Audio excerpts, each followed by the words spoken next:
السلام عليكم، ازيكم يا جماعه؟ عاملين ايه؟ يا رب تكونوا بخير. النهارده هستعرض مع حضراتكم حاله لصديقنا بعد مرور 7 شهور من زراعه 3000 جراف. تعالوا نشوف مع بعض شكل صديقنا قبل العمليه. واضح جدا الفراغ في المنطقه العلويه، صوره من الجنب، صوره بعد التخطيط، واضح جدا الفراغ. ودي صوره بعد العمليه باسبوع.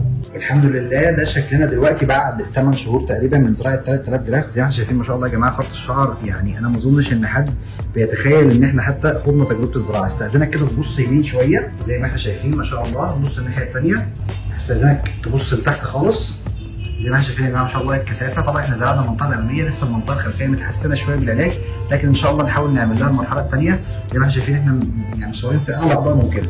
ايه بقى رايك في التجربه؟ يعني الناس بتاخد بالها انك زارع، انت حاسس ان انت اتغيرت ولا الامور عامله ايه معاك؟ لا ده مفيش اي حد اصلا متوقع ان انا زارع خالص. جميل جدا بامانه، يعني الحمد لله راضي عن الموضوع جدا. والواحد حاسس برضو ان هو زرع شويه جدا. الحمد لله. تنصح الناس يعني بالتجربه دي؟